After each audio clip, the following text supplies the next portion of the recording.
ജൂത വിരോധം മാത്രം തലയിൽ കയറിയ ഖമേനിമാർ അവരുടെ നാശം അവർ വരുത്തി വെച്ചതാണ്.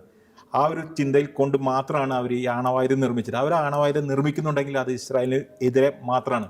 ഇസ്രായേലിനെ ഏത് രീതിയിലും നശിപ്പിക്കുക, ഇസ്രായേലിനെ ഭൂമുഖത്ത് നിന്ന് ഇല്ലാതാക്കുക, ഈ ഒറ്റ ലക്ഷ്യത്തിന് വേണ്ടിയിട്ട് അവർ എത്രയോ കോടി ചെലവഴിച്ചു. അവർ ഈ ഹമാസിനും ഹിസ്ബുള്ളയ്ക്കും ഹൂത്തികൾക്കും വേണ്ടിയിട്ട് എത്രയോ ലക്ഷങ്ങൾ, എത്രയോ കോടികൾ അവർ അതിനുവേണ്ടി ചെലവഴിച്ചു.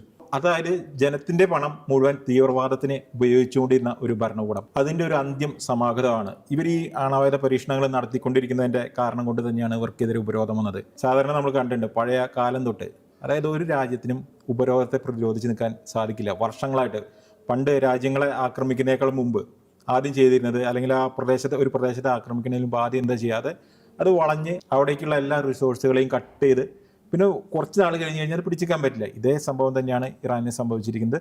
ഇറാൻ ഭരണകൂടത്തിൻ്റെ, ഇറാനിലെ മത നേതൃത്വത്തിൻ്റെ അവരുടെ അന്ധമായ ജൂതവിരോധവും മതഭ്രാന്ത് കാരണവും ആ രാജ്യത്തെ അവർ നശിപ്പിച്ചു. ഇനി ആ രാജ്യത്തിന് രക്ഷ വരുന്നത് ഈ ഇസ്രായേലിലൂടെയും ട്രംപിലൂടെയും കൂടി തന്നെയായിരിക്കും.